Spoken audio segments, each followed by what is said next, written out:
Welcome back to another episode of Requesting Good Company. It's week three. It's an Eagles dub and a good time to be a Philly fan.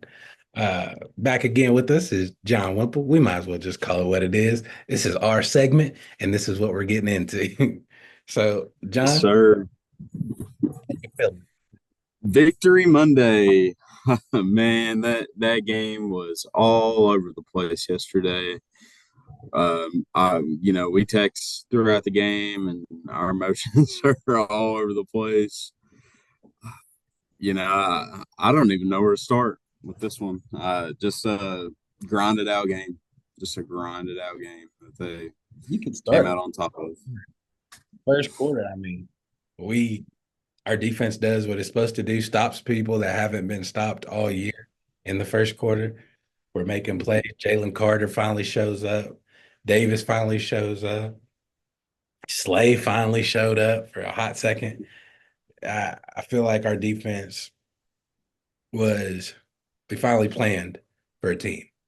Finally Yep. planned, finally executed our plan for a team.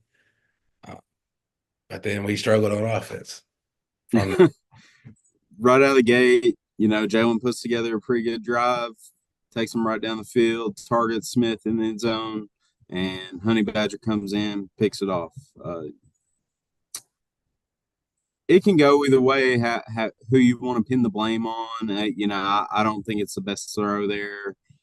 Smith, some may say that, he's not the kind of receiver to, go in and, be aggressive. But somebody like AJ he, Wood. he's he's one of the best receivers in the league. So I'm not going to pin too much blame on him. It didn't end up hurting the Eagles too bad because they only surrendered 3 points on that opening drive, and it stayed that way for a long time. Defense really, really stepped up, played honestly a masterclass game, man. Just really, really helped them in check. Kamara, had some big touches here and there, but really just nothing that could, have them come away with points, which, is amazing today in today's NFL. And really, it's been a trend over the last 3 weeks. These defenses are really stepping up, really playing well. I think through 2 weeks there were more rushing yards in the NFL than there has been since 1983. So glad to see these running backs going. And I'll say this right now: if teams are going to be running ball like this, we got the best one. Yeah. We have the very best one. And you know what? I'm going to take a moment to stick it to New York Giants fans as well, because uh, you're in shambles. I know you got Malik Neighbors who's a pretty good player, but you all are in absolute shambles to let this guy walk. It's crazy what happens when you're not running behind trash. When you're not running behind trash, he's still got that burst. He looks like a young kid out there. He looks rejuvenated. 65-yard run to put the Birds up on the board to start the fourth quarter.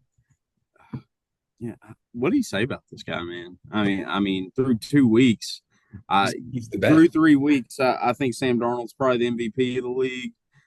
Obviously, we know that can change. Saquon Barkley is right there. He's running the ball as good as anyone. We knew that this was possible. So, just keep giving him the ball, man. You just got to keep giving them the ball. And The thing about our offense, I mean, we know that we can run the ball, but at times we just don't do it. So mhm, that first whole drive when Jalen ends up throwing the pick, we ran the ball twice.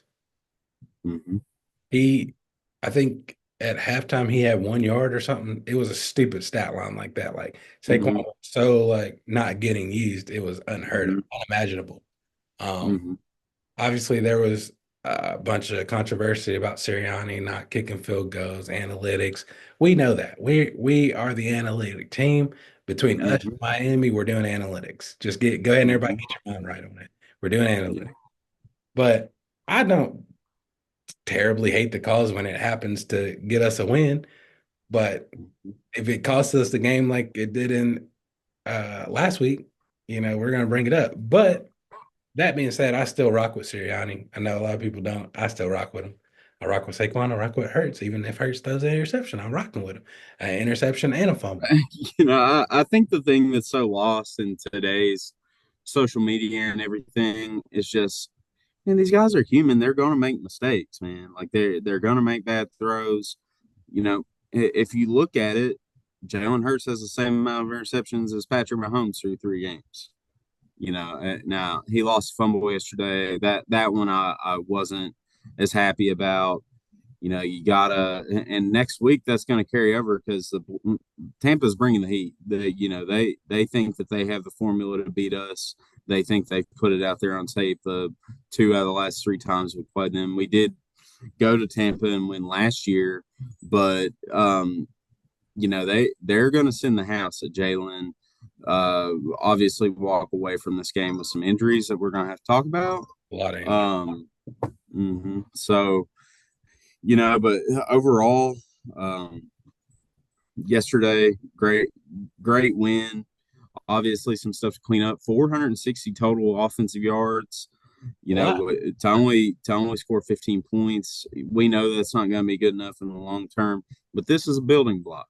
I think it goes back to that old analogy Nick said in year one. He said it's hard right now, but the flower is eventually going to seep and continue to grow. And we're a root right now being watered. And I think that holds true. You go out there, get 460 without AJ. Devontae gets hurt on a nasty hit, man. No flag. There's some saying that this dude's Peyton Turner spit on him. That needs to be investigated. I watched the videos. It was clear spit. Like I've watched a few of them. Spit. I can't make it out. My eyes might be a little bad, so I don't know, but spit it on, dude. There's a lot of dirty plays, like that lineman who like pushed Slay, but he's already out. Trevor Penning. He's got a history of that, so not really a big surprise. He deserves to be fined, and it wasn't good enough. I guess that's what you got to do whenever Jalen Carter is just bullying you the entire game. Jalen Carter was nasty yesterday. Yeah, it's like that defensive line just flipped a switch from what we saw Monday night to yesterday. Just in constant pressure on Carr most of the day. Besides Bryce Huff, who still can't get on the stat sheet. You said wasted money, bro. Wasted money. Feeling a lot like one of these signings that we've made over the last few years, or over not really under this leadership with Sirianni and them, but the Byron Maxwell's of the world, the Nnamdi Asamoah's in the world. It's looking like a bust signing through 3 weeks, and we owe this guy a lot of money over the course of 4 years. So I'm hoping that he can ramp it up. He didn't even play that much yesterday. Two people on the you can take defense or you can take offense. I like to have defense, obviously, but two people that stuck out to me on our defense this week is BG actually played good. I don't care what nobody says. If you watch the film, I've watched it. BG played amazing. Jalen Carter, obviously, besides the obvious, and Reed played good. Got another pick, 2 picks in the season, and critical moments, both games. Very game-changing moment. I mean, obviously the Saints had their work cut out for them after they went behind for good. But yes, Reed came up with a big interception. It would have really, really hurt to see that 2-minute drill come out again and break our hearts like that again. But defense steps up big time, especially against a team that, through 2 weeks looked as hot as anybody offensively. So, that stuff's going to change. We know that. As good, our offense is going to change. Our offense is going to continue to get better. Jalen's going to clean up these mistakes. We're going to get A.J. Brown back. Dallas Goedert, Chris Long said it. I watched one of his clips after we won yesterday, and, he said, we remember Dallas Goedert was on the football team. So, It's real. And he came out 10 catches, 170 yards, and really, to me, the play of the game.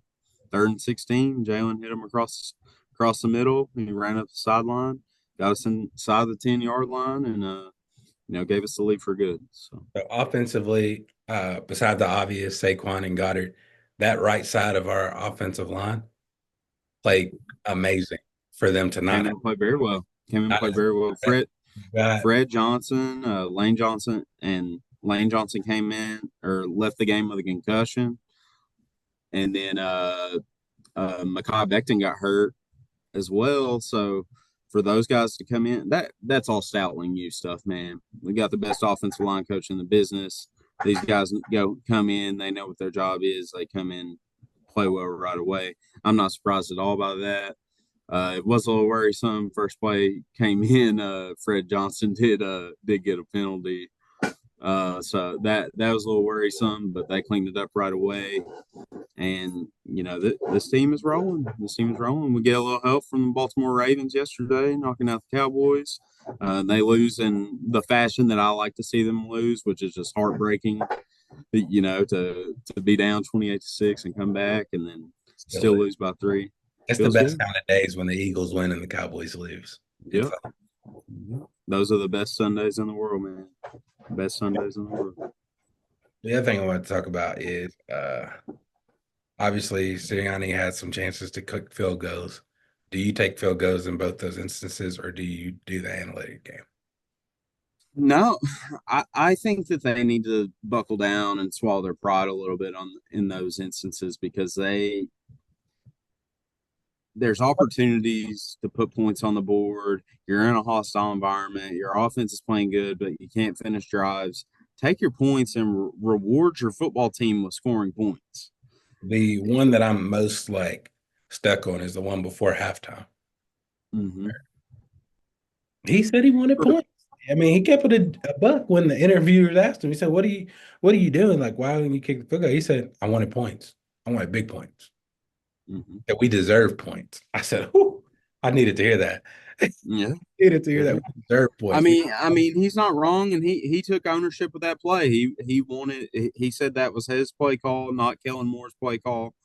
I like him taking accountability and saying that it's on him to make that call, and if it doesn't work, then he's the first one to blame for this football team. And that takes pressure off Jalen. That takes pressure off the defense. You That's know, a good coaching move, to be mm-hmm. honest. People, I mean, Philly, we're doing that thing that we did with Doug Peterson that I hated, is where if we go down, it's you blame the quarterback and you blame the head coach. But at the end of the day, Sirianni is a good coach. I mean, Yeah, he makes wild moves, but when they pan out, you're in the Super Bowl. When they don't pan out, you're 9-7. yeah, yeah. Or you lose six out of 9 or whatever they had lost dating back to back season to last season. But at the end of the day, Sirianni, from the time that he's came into the league until now, that he's got the highest winning percentage in the NFL since he's been our head coach. That speaks for itself. I didn't think that firing him after last season's collapse would have been a good move.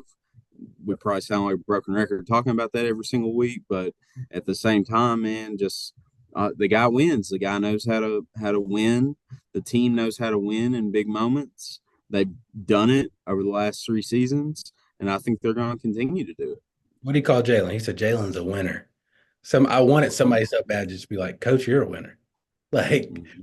we're winners here. Like Mm-hmm. it's different. Yeah, we The other we really weathered the storm yesterday in a hostile environment. That's always a tough place to play. I've been in that building. I went to a preseason game between the Vikings and the Saints back in 2019. Man, even for a preseason game, it's hard to hear yourself thinking there. So I can't imagine how loud it was when the Eagles were coming into 3rd and long situations, and hearing that crowd and being able to run your offense with that crowd. It's definitely impressive. People are going to write off the Saints, call them the 2-week Super Bowl champions, but I think they're going to continue to be a good team. And I like where we're at. It's just got to continue to build. Got to continue to build.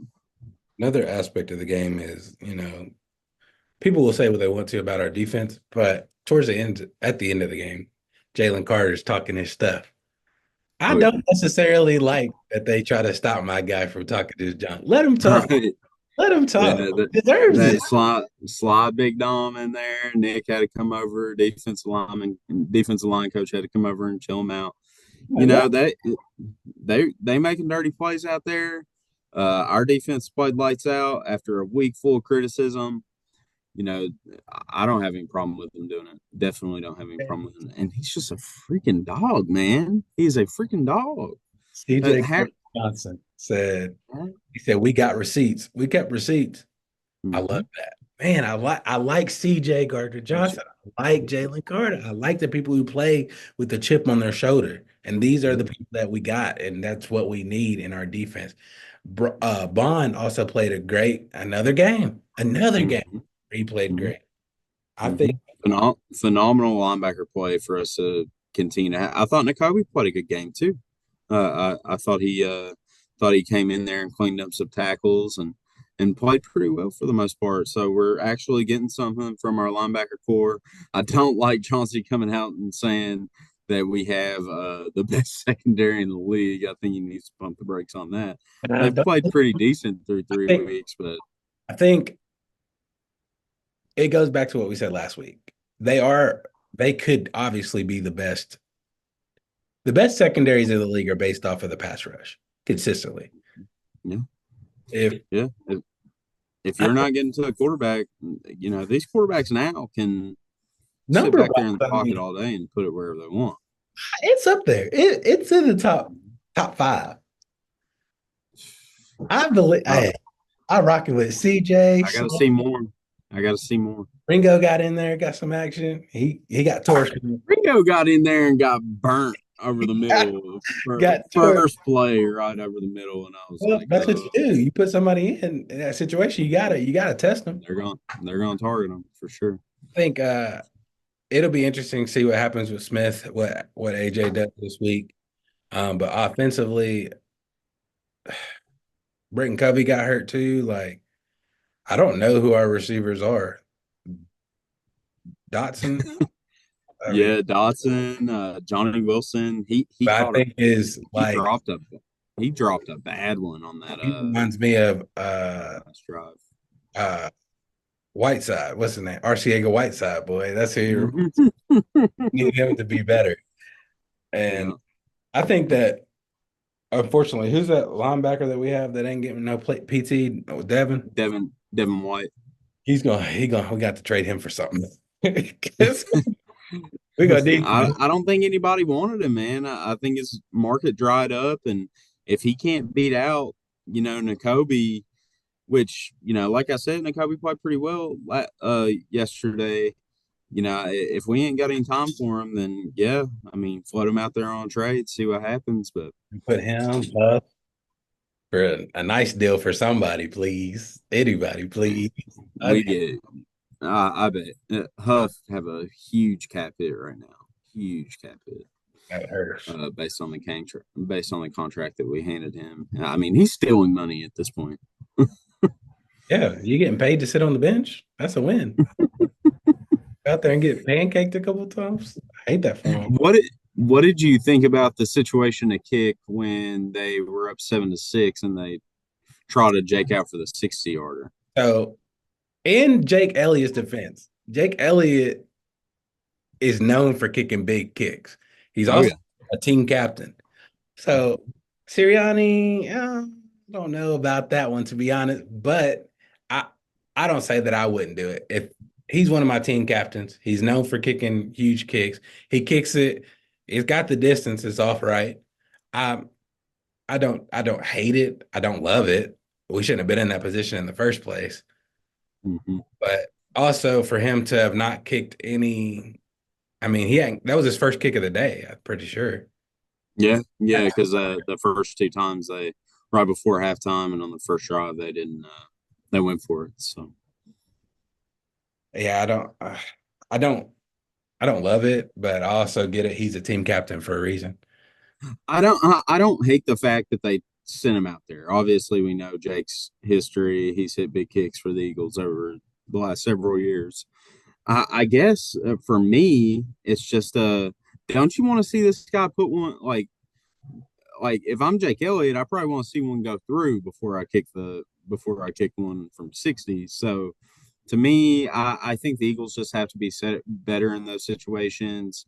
Take the points in the first quarter. If you want to be aggressive midway through the second quarter, right before halftime, if you took the first one, I don't hate it. And then even lining up for the 60-yarder, I don't hate it. That's why he's your kicker. That's why he's arguably the best kicker in our team history. So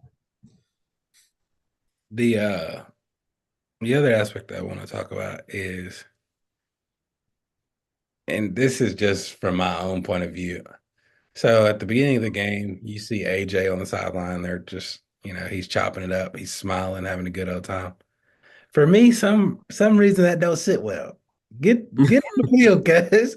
Like I feel like he's just over there having a good, relaxing time. I got him in a couple bets for 1,000 yards, so I'm gonna need him to get back in the game eventually. Like I don't know. For me, it just it I don't know. I don't want to cause no random drama, but I need AJ. I need everybody to be healthy. I don't like going getting ready. Well, we'll have a bye week after this game, right? after Tampa. So that's kind of where I'm curious to see how we recover from these injuries this week. Obviously, Lane in protocol, Devontae in protocol. So, Yeah. not having those guys would be a massive blow. Yeah, I think Nick's probably speaking right now to the media. So, not having those guys would really hurt. They said Devontae, whenever he got up, was jogging on the sideline, ready to go back in. So maybe he dodged it and they were just being precautionary. But man, he took a nasty shot to the head. I thought. Some people were saying it didn't look like helmet contact, but I mean I thought he just drove his head right into the side of his helmet, and his helmet came off. He went to sleep. So, mm-hmm. Well, I fell asleep on us. That brother's dreaming. I was like, oh, no. I was for real panicking for a minute there. I ain't gonna lie to you. Because I was like, this is gonna be the stupidest thing. If we lose, we lose Devontae. We got no receivers and we lose. Mm-hmm. I couldn't handle it. To be honest, I wouldn't be Would have able to. been bad. And obviously you want to win every single game, but if these guys miss, that's going to make things very tough on Jalen come Sunday. I'm not hating it if we're sitting there 2-2 if we're missing guys on Sunday, but AJ's got to be ready. I know. Going into next week, post game show probably wouldn't be too fun if we lost this Yeah, I can't afford to lose to Tampa Bay when we have a special. It's a revenge game. It's a revenge game. Got to see what they learn. And of course, AJ didn't play in that game, so I'm hoping we get him back this week. They lost this week too, didn't they? I hate playing teams. Got be bad. Yeah, be bad. Maybe looking ahead to us. Maybe got caught looking ahead to us. Lost 26-7 to the Broncos. Bo Nix came out and had a good game. They're liable to smack us by 50 tomorrow. I would cut that out the podcast. I'm gonna let you know. But I I hope that we can play good football and people get healthy. That's all I can hope for. As an Eagles fan, we have these ups and downs. Every game is like literally a heart attack. We're Yeah. watching yesterday was a heart attack. Falcons game, heart attack. Like, yikes. I just I just want to play good football and have healthy players. I genuinely think it's coming. I really do. I think Jalen's going to improve on his turnovers. His turnovers over the last 22, 23 games has been really, really bad. I think he might have more than anybody in the league. He'll be the first to take accountability for that. I never worry Also, about we're putting Jalen. him in positions to Mm, get turnovers. Like we shouldn't put him in 3rd and 15 and he has to get it. Like right. it's a setup. And in his defense, our line does block so good that it gives him a lot of time, which also leaves a lot of people out there just flying around. You know, Yep. they rush through. We got five on the line. Jalen's holding the ball. That's six. So you're guarding three with six. You know, So confidence level going into Sunday, if we're full, if we're full boat, have Lane Johnson, have AJ Brown, have Devontae Smith available going into Sunday. What is your level of confidence from 1 to 10 if on everybody's us there, we're leaving with a win? 30. We're scoring 30 and we're beating them bad. If everybody's not there, I put it as a 50-50 chance, depending on how we run the ball versus it goes. It's so iffy. It's a 50-50 chance if AJ and Devontae aren't there and Lane Johnson. Gotta have one of them. Gotta have one of them. I'm okay if Lane has to sit out. You gotta have one of AJ Brown or Devontae Smith to walk out of Tampa with a win. I Yeah, truly think that for sure. you can't run the ball consistently the whole game. Not up against You them. can. Somebody's gonna get hurt, Yeah. and we don't need that. Yeah. We don't need Saquon hurt. We don't need Jalen hurt. We need one of these receivers to play. Preferably, in all honesty, I would probably rather have Devontae in that aspect because we can band-aid not having AJ with Goddard if he's playing like he was playing. Right. But Right. Yeah. You just gotta feed Goddard more targets, man. He's just gotta get the ball more consistently. Wasn't targeted much of the first 2 weeks. Can run as good as any tight end in this league, man. I mean, to get up that sideline like that on that last play, or on that last throw of the drive, very very impressive. And we know he's like that. We've seen it since he's a rookie, man. He's flashed throughout his entire career. He's one of the better tight ends in the league. So gotta that's get that like man being an involved. Eagles fan. When they replace somebody that like Ertz. Ertz was my guy. It wasn't even close. Ertz was my guy. Wentz was my guy. You know, I ride with my people. But when you get Mm-hmm. replaced and you gotta find the love for somebody else. That's the best thing about being an Eagles fan is that it's still and low key you still like them when they're playing for other teams, but unless they go like that, Mm-hmm. For which sure. I don't think we ever trade with Dallas. It's rare. We traded The Devontae Smith trade, actually, they gave us the Goddard. pick to We get jumped him. for Goddard because Goddard was going to Mm-hmm. go there. To Mm-hmm. Yeah, but we've also made some stupid decisions in drafts. Someday we're going to have to do a podcast about the stupidest decisions the Eagles have made in drafting. I look back and I think we could be Justin Jefferson, DK, Devontae Smith, and AJ Brown. That would be like Mm-hmm. it wouldn't have worked out that way, but those are the picks we could have had. I'm glad we came away with the two that we have. So But it was a struggle there uh, for a while watching Justin Jefferson eat the NFL. Still to this day, eat the NFL alive, and we had Jalen Rieger. Or mhm. watch DK act up. He acted up this past Sunday, and we picked Mhm. RCA side over him. It's iffy. Yeah, It is for what it is. sure, for sure. But Yeah. that was good. It was another good episode of Requesting Good Company. We'll be back next week for the Tampa Bay Buccaneers game. We'll have special guests with us. It'll be an interesting game. Lord willing, we win because we're always requesting good company.